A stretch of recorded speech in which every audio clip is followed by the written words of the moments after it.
Good morning friends, आप सभी का बहुत बहुत स्वागत है हमारे यूट्यूब चैनल एजुकेशन कैंप पर। आज विशेष चर्चा करेंगे हम मानव रक्त पर, जो कि आपके आने वाले परीक्षा में 2 से आपके 3 अंक निश्चित कर देगा सुपर टेट और रेलवे के लिए। ठीक है, तो चलिए करते नहीं हैं अपने समय को बर्बाद और स्टार्ट करते हैं। मानव शरीर में रक्त की मात्रा शरीर के कुल 7% होती है। ठीक है, चलिए क्षारीय विलयन जो हमारा रक्त है वह एक क्षारीय विलयन है और जिसका पीएच मान क्या होता है 7.4। ठीक है, मानव शरीर में औसतन 5 से 6 लीटर रक्त पाया जाता है। रक्त के 2 भाग हैं, प्लाज्मा और रक्त कणिकाएं। चलिए तो प्लाज्मा और रक्त कणिकाओं के बारे में डिटेल में बात कर लेते हैं। यहाँ पर सबसे पहला है हमारा प्लाज्मा। प्लाज्मा जो है यह रक्त का तरल भाग होता है। प्लाज्मा रक्त का 55 से 60% भाग प्लाज्मा होता है। प्लाज्मा जो है इसमें 90% तो जल ही होता है। प्लाज्मा में 90% जल होता है, 7% आपका प्रोटीन, 0.9% आपका लवण और 0.1% आपका ग्लूकोज होता है। ठीक है, शेष अन्य पदार्थ काफ़ी कम मात्रा में उपस्थित होते हैं। प्लाज्मा के कार्य देखते हैं हम। प्लाज्मा के कार्य शरीर के पचे भोजन को हार्मोन, उत्सर्जित पदार्थों आदि का परिवहन प्लाज्मा के माध्यम से होता है। यानी कि ये शरीर में पचे भोजन, हार्मोन और उत्सर्जित पदार्थों का परिवहन हमारा प्लाज्मा करता है। ठीक है, सेरस क्या होता है? ठीक है, तो देख लेते हैं। प्लाज्मा से फाइब्रोनोजिन एवं प्रोटीन निकाल देने पर शेष भाग सेरस कहलाता है। यानी कि अगर हम प्लाज्मा से फाइब्रोनोजोन और प्रोटीन निकाल देते हैं, ठीक है, फाइब्रोनोजन प्रोटीन निकाल दे तो सेरस बच जाता है। ठीक है, चलिए आगे बढ़ते हैं। आगे बात करते हैं रक्त कणिकाओं की। तो रक्त में रक्त कणिकाएं जो होती हैं वो 35 से 40% तक की होती हैं। ठीक है, ये जो हमारी रक्त कणिकाएं हैं ये 3 भागों में बांटी जा गई हैं। पहला है आपका लाल रक्त कणिकाएं, जिसे कि आप RBC भी कहते हैं, रेड ब्लड कार्पल्स। ठीक है, इनमें नाभिक का भाव होता है उपवाद, ऊंट और लामा। ठीक है, यानी कि जो लाल रक्त कणिकाएं होती हैं इनमें नाभिक नहीं होता है।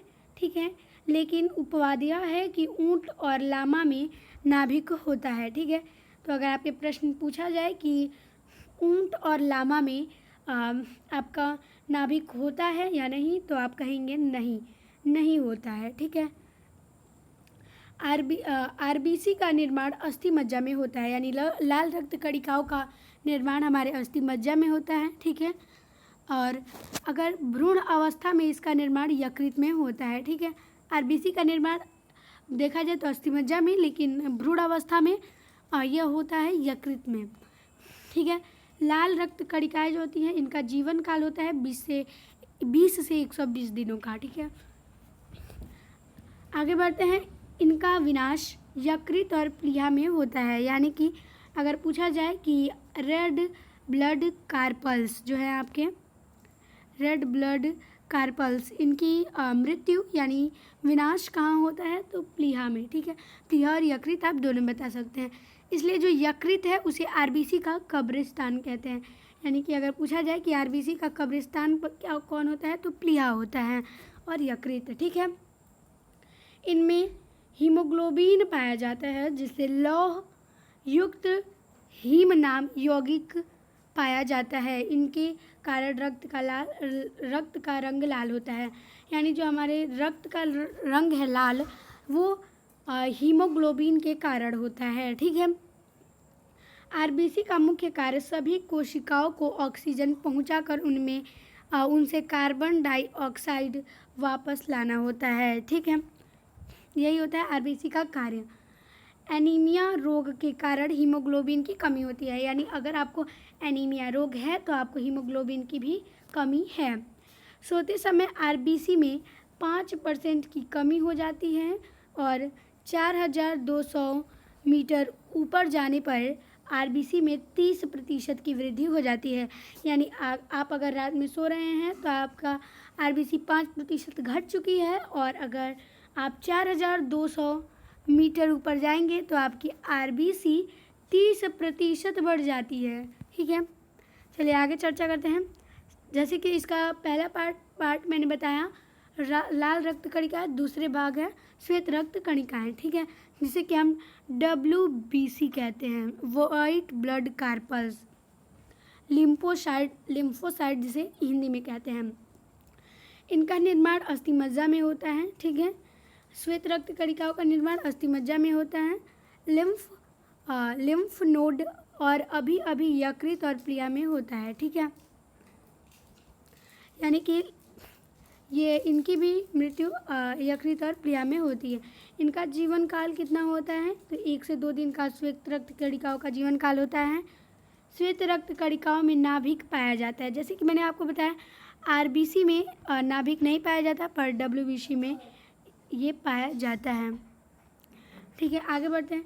इनका मुख्य कार्य शरीर की रोगों से रक्षा करना है, ठीक है। WBC का कार्य है हमारे शरीर की रक्षा करना रोगों से। RBC और WBC का अनुपात 600 संबंधी 1 होता है, यानी कि अगर इनका आपसे अनुपात पूछ दिया जाए तो 600 संबंधी 1 होता है। चलिए आगे बात करते हैं। रक्त बिम्बाणु यानी थ्रोम्बोसाइट, यह केवल मानव एवं अन्य स्तनधारियों में पाए जाते हैं, यानी कि रक्त बिम्बाणु मानव और अन्य स्तनधारियों में पाया जाता है। अगर बात करें तो मानव और स्तनधारियों के अतिरिक्त यह किसी में भी नहीं पाया जाता है, ठीक है। चलिए, इनमें नाभिक का अभाव होता है, जैसे कि इनमें नाभिक नहीं होता है रक्त बिम्बाणु में, जैसे कि RBC में भी नहीं होता है, ठीक ना, RBC में नहीं होता है। इनका निर्माण अस्थिमज्जा में होता है। इनका जीवन काल 3 से 5 वर्षों का 5 दिन का होता है। इनकी मृत्यु प्लीहा में होती है और इनका मुख्य कार्य रक्त का थक्का बनाने में मदद करना होता है, ठीक है। चलिए आगे देखते हैं रक्त के कार्य। रक्त के कार्य क्या हैं? जैसे कि शरीर के हर अंग का कोई ना कोई कार्य होता है, वैसे रक्त के भी कोई कार्य होते हैं। शरीर के तापमान को नियंत्रित करना, शरीर के रोगों से रक्षा करना आदि यह रक्त का कार्य है। ऑक्सीजन, कार्बन डाइऑक्साइड, पचे भोजन का परिवहन, हार्मोन का संवहन आदि भी रक्त का ही कार्य है। शरीर के विभिन्न भागों के मध्य संवहन स्थापित करना भी इन्हीं का कार्य है। चलिए बात कर लेते हैं रक्त का थक्का बनना। क्लांटिंग के दौरान निम्नलिखित प्रक्रियाएं होती हैं, ठीक है। किसके दौरान? क्लांटिंग के दौरान थीम्बोप्लास्टिन और प्रोथोबीन और कैल्शियम से बनता है थ्रोबीन, ठीक है। ये इसके आप स्क्रीनशॉट ले लीजिए, ये आपकी परीक्षा के लिए बहुत ही महत्वपूर्ण है। थ्रोम्बिन और फाइब्रोनोजोन से बनता है फाइब्रिन और रक्त काष्ठक से बनता है थक्का, ठीक है। विटामिन जो के होता है यह रक्त का थक्का बनाने में मददगार होता है। चलिए आगे देखते हैं, रक्त समूह पर चर्चा करते हैं। तो रक्त समूह की खोज कार्ल लैंडस्टीनर ने 1900 में की थी, ठीक है। इसके लिए उन्हें वर्ष 1930 में नोबेल पुरस्कार से सम्मानित किया गया था, ठीक है। मानव रक्त समूहों में विभिन्नता का मुख्य कारण ग्लाइकोप्रोटीन है, ठीक है। मानव रक्त समूहों में विभिन्नता का कारण क्या है? तो ग्लाइकोप्रोटीन है, ठीक है, जो लाल रक्त कणिकाओं में पाया जाता है। इन्हें एंटीजन कहते हैं। एंटीजन 2 प्रकार के होते हैं, antigen A and antigen B, ठीक है, याद रखना है आपको। आगे देखते हैं। तो एंटीजन अथवा ग्लाइकोप्रोटीन की उपस्थिति के आधार पर मानव के 4 रक्त समूहों में पाए जाते हैं, जिनमें एंटीजन A पाया जाता है, यानी रक्त समूह A। एंटीजन B पाया जाता है, रक्त समूह 2 यानी रक्त समूह B। एंटीजन A और B रक्त समूह A भी होता है, और जिसमें कोई भी एंटीजन नहीं होता वो AO होता है, ठीक है। चलिए, रक्त के प्लाज्मा में एक विपरीत प्रकार की प्रोटीन पाई जाती है, इन्हें एंटीबॉडी कहते हैं। यह भी 2 प्रकार की होती हैं, antibody A and antibody B, ठीक है। किसमें पाया जाता है ये एंटीबॉडी? ये पाया जाता है रक्त के प्लाज्मा में, ठीक है। रक्त समूह O को सर्वदाता कहा जाता है, क्योंकि इनमें कोई भी एंटीजन नहीं पाया जाता है। रक्त समूह ए बी को सर्वग्राही समूह कहते हैं क्योंकि इनमें कोई भी एंटीजन नहीं होता है। ठीक है, सर्वदाता और सर्वग्राही आपको याद रखना है, सर्वदाता ओ है और सर्वग्राही ए बी है। ठीक है, अगर वीडियो थोड़ी सी भी अच्छी लगी हो तो वीडियो को कर दीजिएगा like, share and subscribe. Thanks for watching this video. जय हिंद, जय भारत।